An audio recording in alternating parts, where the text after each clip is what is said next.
I'm Lynne Sedgmore, the Executive Director of the 157 Group, 28 of the largest urban colleges in England. My take on the skills strategy and the skills investment strategy is that, number one, we have actually got a reasonable settlement. However, I know it's difficult, but ministers did fight for a reasonable settlement. My most positive take on it is that there is a genuine new ethos and philosophy in there, and that they really are genuine about giving colleges freedom and local discretion. It's clear from the investment element of the strategy that we will get a single line budget.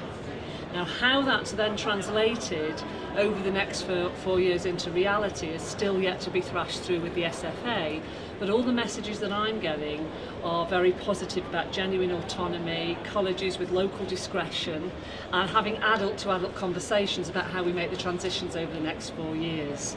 And it's certainly when the entitlements disappear that the big hit's going to come, and particularly those colleges who have to transition out of train to gain. But overall, I think the settlement might not be as bad as we feared when it actually comes down to the nitty-gritty. I think also the arrangements for learner support are feeling positive, although we will be looking hard and challenging how those learner accounts are implemented.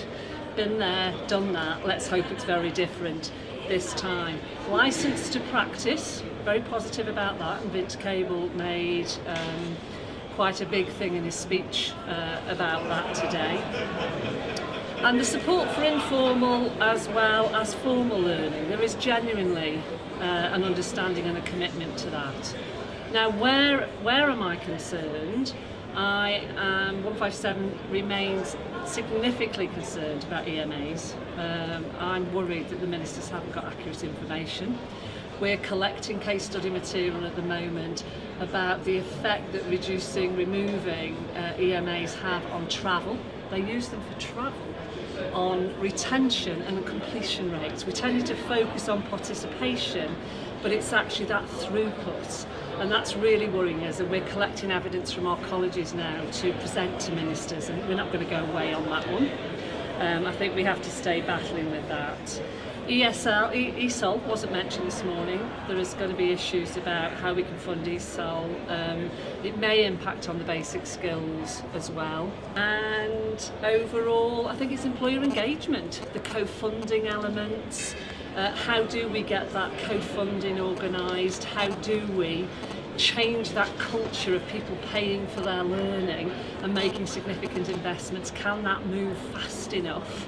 And how can colleges influence that? Don't have a problem longer term colleges being funded on job outcomes, again, as long as that's done as a tradition. So in general terms, in the context of the broader deficit and what's happening to other sectors, I think this is time to be looking at possibilities and how we make this work, and then challenging the parts that we think ministers perhaps haven't got such accurate information on.